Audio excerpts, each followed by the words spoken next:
Let's get salty! Hey everyone, Zeddy here again with another Cataclysm card review, and we had another one of those really big creator reveals where they revealed a ton of Hunter cards as well as a bunch of Mage cards, and it all looks pretty damn scary. Dragon Hunter particular, my goodness, it's gonna murder us. And Spell Damage Mage looks like it's going to be a real threat. So we got a lot of cards to go over. Of course, you want to win these cards. We're giving away 2 regular pre-orders and 2 mega bundles out of my pocket. To enter that giveaway, like and comment in the video. Link down description below, the one with that thumbnail over there. Be subscribed to the channel. Every 1,000 subs we get until that rewards track refresh goes live, I will add another mega bundle. So hit that sub button, make me go baroque. So starting off with the Hunter cards, we have the whole Dragon Hunter theme, right? We already saw that with that one legendary that gives like your all your dragons rush for the rest of the game.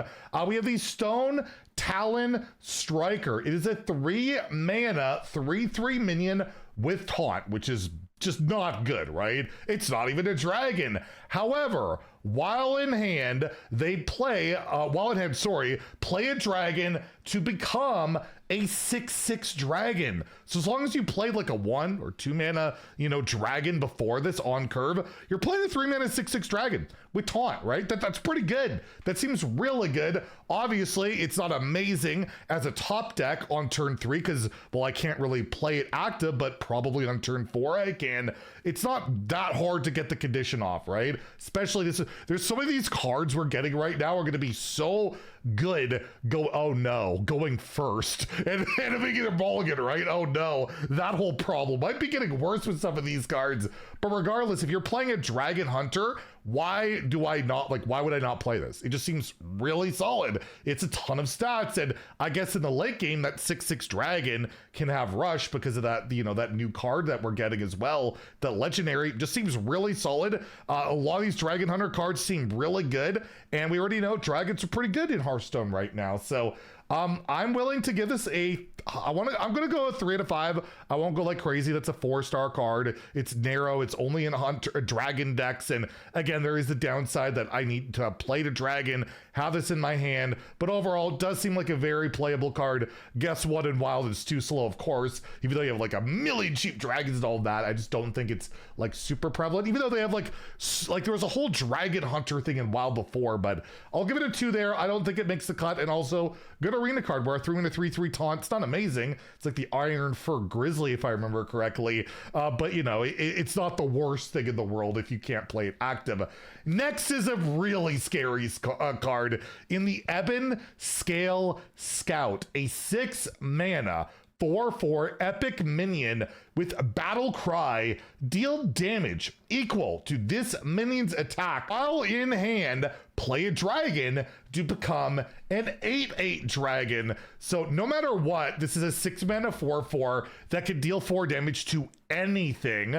It's not just to minions, to anything. So that's not amazing, but as an 8/8, that's 8 damage that can go face for 6 mana, and you can hand buff this, right? There's things to hand buff in Hunter in particular, although most of it I think is rotating out. Doesn't work with Imbue because it's not a beast, right? But overall, you're getting bare minimum 8 damage to the face possibly, or trade if you really want, but we're playing Hunter. What are we doing here, right? And this thing can have rush. This just seems like a scary good card. This is like the card that will make Dragon Hunter probably worth the price of admission, right? Because that much damage attached to not only attached to like a minion, it's still an 8/8, a 6 mana 8/8. It's a ticketus. Oh my goodness, that seems nuts. That seems nuts to me. I'm gonna give this a 4 out of 5. The only reason that's not like a 5 is, well, it has a condition. It's a dragon. You gotta play in a dragon deck, but my goodness, look out. Dragon Hunter looks spooky, and even in Wild I almost want to give this playable because it can go face. That is valuable in Wild, and some like slower Reno Hunter decks have been kind of playable, but this is purely dragon-esque. I'm gonna give it a 2 in Wild, but I wouldn't be shocked if somewhere, with like Brand Bronzebeard, I guess in Wild, 3 mana and 6, he could deal a lot of damage, but that is 9 unless you do discounting. Maybe as a shot in Wild, maybe I should give it a 3, but I'll give it a 2 in Wild. What a scary, scary card. More support for Dragon Hunter here with the Earthen Roar. 1 mana, set an enemy minion's health to 1. If you're holding a dragon, pick another. So it's like Hunter's Mark times 2. That's pretty good. Hunter's Mark was always a pretty decent card. This can help you remove things, or if you play that horrible Hunter location, you know, set up a nice damage output, right? Like for the overkill type of thing. But overall, not bad. If you're playing a Dragon Hunter, maybe you play it. Could be really good.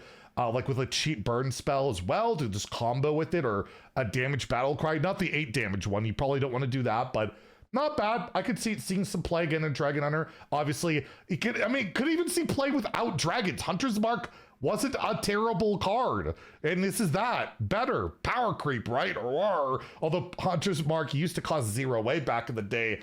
I'll give it a 3. I won't give it a 4, but I'll give it a 3, even though it can see play outside Dragon decks. I just kind of doubt it in today's game. But I'll give it 3 out of 5 in Standard.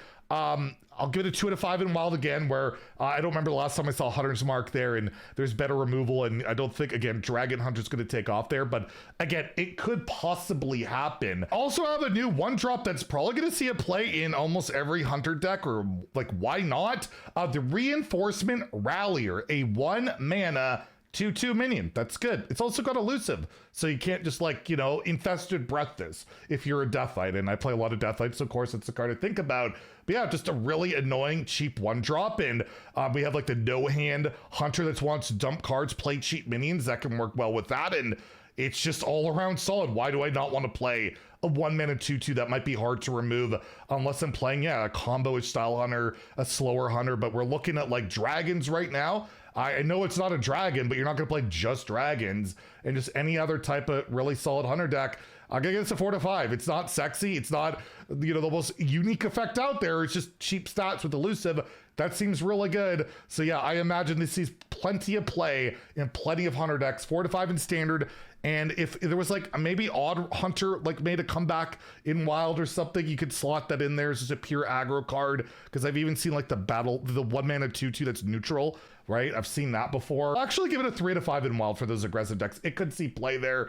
Aggro does work out in those formats, and I mean, what else are you really playing this in? It's a pretty damn good card. Next, we have Confront the Tol'vir, a 3 mana epic spell which reads, replay each 1-cost card you've played this game, targeting enemies if possible. This is like a Shutterwalk for like 1-cost cards for 3 mana. Any 1-drops you played, you could get a full board of 1-drops. Any cheap burn is either going face or to enemy minions. Clearly, this could be a pretty nutty card if you're playing just a ton of 1-cost cards, which can be pretty effective in a, you know, a no-hands Hunter deck, right? Where you just always trying to vomit cheap things, and you get Confront the Tol'vir and play this and just do a bunch of stuff, which could be pretty effective. Get more of those elusive 1-drops, and I can't even think in Wild with all the different 1 mana cards.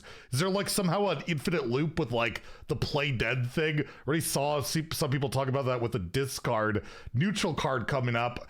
It's a really kind of a spooky card. It's pretty cheap. You can run multiple of these, and the fact that it targets enemies if possible, I'm not going to totally sleep on this. I don't know what exactly it'll be, but I'm not a good deck builder at all. A lot smarter people will figure out a lot better things to do, but I will give this a 3 to 5 in Standard and Wild. I'm glad the Grifta amulets and stuff are leaving, because my God, that would be frustrating. But even with like tracking and just cheap damage, it could be a value bomb in just 1 card, right? And it's for each 1-cost card you play this game, not like the prior turn. That's pretty nutty. So yeah, 3 to 5 in Standard, 3 to 5 in Wild. Look out for this one. It might spawn some really weird stuff. And we have yet another Hunter card, the Tol'vir Carver, a 3 mana 3/2 battle cry. You choose a card in your hand. So this uses the new hand targeting mechanic and the start of your turns.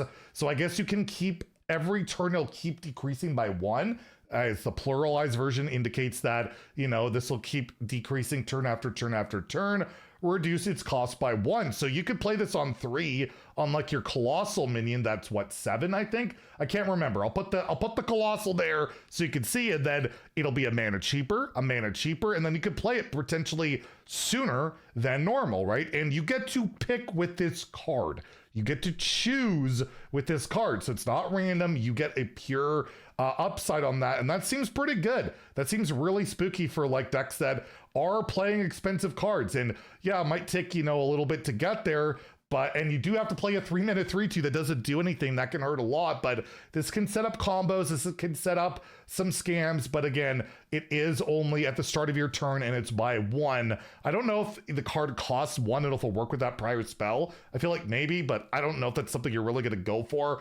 Regardless of that, I'm going to get a 3 out of 5 in standard. You never know. Mana cheat in Hearthstone, good. Could technically be mass mana cheat. Just going to take a while to get there. But I won't write this off as unplayable because, again, you might be able to get that Colossal, something like that out a bit sooner. 3 out of 5 in standard. And in Wild, I'll give it a 3 too, because you just never know. Like hitting a Reno or, I don't know, Diamond with Saber Bread or something. There's possibilities there too. You absolutely never know. Could set up, like you discount one card that you copy with Bran and could do something good, like the Dragon card, right? So yeah, 3 in both formats. I could see it being a thing. So yeah, Hunter got a bunch of good cards. Hunter, to me, got a lot of great cards. I rated them as almost all playable. What about Mage? I think Mage got some good stuff too. Starting off with a 10 mana 6/6. Anyways, 10 mana arcane spell, summon a 6/6 dragon. Oh wait, there's more text. It costs 1 less for each spell or for each damage you dealt with spells this turn. So if you cast like Flame Strike, right, and it clears the board, you can just cheat out multiple 6/6s. This is like a big tempo swing style of card. And I think one card we really want to keep in mind when we're looking at these cards is the card that came out last expansion. Arcane Barrage alone deals what, 3 + 4, 7 damage. So you could get a 6/6 up for 3 bare minimum if you fully connect that, unless we have spell damage to go with it, which by the way, the theme of this reveal is spell damage. All of a sudden you could cheat out a Spellweaver's Brilliance relatively cheap, and it's a 6/6 dragon, nothing to scoff at. Anything that could cost 0 to me is something to definitely consider. Plus it's 10 mana. Maybe if Elise is still playable, we want a 10 mana card, that could be a possibility. Seems all right, especially the whole spell damage package I'm a believer on. So I'm gonna give this a 3 out of 5 in standard. A 1 in Wild where it's just not nearly good enough to try and cheat something out like this at all. But yes, in standard, that absolutely could be a thing, so look out for that. And the dragon, the Azure Warden, looks pretty cool. What if we want to get spell damage on everything? Why not play a new legendary minion, the Archmage Calic, or Calic, is that Calic? I don't know. It's like Calicos, I don't know. 4 mana 4/4. Battle Cry. Give all spells in your hand and deck spell damage +1. It's like that arcane spell guy for Hunter, except for everything. And it's 4 mana. I think that one was 3 for a while, then eventually 4. Regardless, this hits everything. Like, you got your Arcane Barrage, all of a sudden it's dealing 4 damage +3 to all things, right? All of a sudden, hey, I can play that prior spell for free after that, right? As long as all of it's to minions, it deals 10. I can play those 6/6s for free. And then any other burn spell is just a lot better. If you remember the old United in Stormwind quest line, right? Where I gave, I think it was spell damage +3. That was ridiculously good. Obviously, this doesn't hit nearly as much, but you can just play this. There's no other requirement. You could, I guess, even get Xavius into double Battle Cry and get spell damage +2. Really solid card with the spells that already exist for Mage, plus what we're going to see in a second. I think it's archetype, obviously archetype defining, really good mulligan win rate card. I'm giving this a 4 out of 5 in standard. I believe in spell damage Mage, and this card is going to be a very, very important part of it. So a 4 out of 5 in standard, probably a 3 in Wild. There's still a potential for play. There's so many burn spells and things that can utilize spell damage there even more that it's cheap enough that maybe in Wild you even can play this. So I'll give it a 3. It might have a chance there. We also have the Unstable Spellcaster, a new elemental for Mage. 4 mana 2/5, spell damage +1. Battle Cry, if you dealt damage with a spell this turn, summon a copy of this. So any spell that's dealt damage throughout the turn, you can get 2 unstable spellcasters on the board and they have spell damage +1 on each of them, right? It doesn't get buffed by the legendary, by the way. Only the spells are buffed by that card, so you can't really amplify this card too much, but yeah, more spell damage on the board. It's just, you need a really cheap spell to activate it, which we are getting, by the way, but we also had like First Flame added to the core set, which is super nice for these cards, although the Second Flame won't get the spell damage +1 if you haven't played it yet. Regardless of that, that's relatively cheap, and then you can get 2 of these. The 5 health on it is also makes it relatively harder to remove, so it might be even like a tempo line you could do with an elemental deck. I feel like it'll probably be a bit clunky, and typically with these spell damage type payoffs, you're not playing like these type of cards.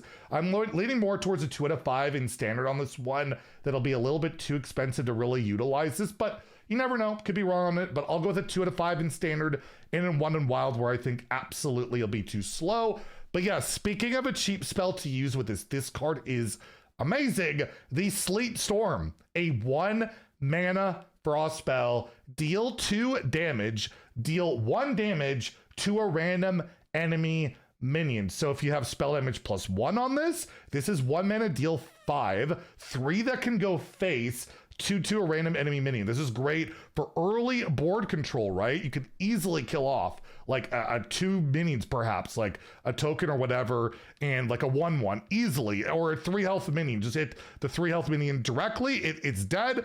It can be great in the late game. It's an end game burn situation, although it's not arcane, so it doesn't work with like the prior Fabled Dragons, but incredible card in wild could see play in a burn mage, right? A 1 mana direct spell like this can be really good, although they do have the one that have like the mana thirst on it, but even that's all play in standard. Again, I kind of want to go to a 5 on this, because like, again, it doesn't have to be just burn. It could just help you control the early game. I just don't know what mage deck in standard won't want to run this. Like, I just can't really think of it, because it just helps so much in the early game and can even scale in the late game with spell damage. So yeah, I'm going to give it a 5 stars in standard. In wild, I'll give it a 3, because cheap burn can always be a threat, but there's just so many other more valuable options. This is also indicative of the scores, an indicator of how weak mage cards are right now, that this to me scores really high, but I just think this goes into like every mage deck for a while at least. And then lastly, we have the Rain Caller, a 2 mana 1/4 elemental. The first time you deal damage with a spell each turn, so you can buff this like once per turn, I guess, gain +2 attack. So reminiscent of that nature spell card that hasn't really seen a ton of play yet in Shaman, although I think rotation, we could see nature Shaman pop up, although we haven't seen the Shaman cards yet, which we will be revealing as hosts of that stream on Friday, or at least some of them. I don't know, these type of cards typically just don't work out very well. It's just stats, it doesn't have taunt, it's not proactive. Yeah, it could snowball out of control, but 4 health, it shouldn't be that difficult for most decks to deal with, especially you're just playing in the mirror. Almost any of these spells will just kill this anyways. I'll give it a 2 out of 5. I don't think it's irredeemable, but I don't think you're probably putting it into your spell damage mage deck. And then wild, obviously 1 where stats barely matter unless it's crazy. And this ain't crazy. So there you go. Some really good cards for mage, some really good cards for hunter, and I'm very scared of getting smorked by not only spells, but dragons. So that's it for today. Let me know what you guys think about the cards in the comments down below. If you enjoyed the video, please like and subscribe. Have a great day and stay salty, my friends.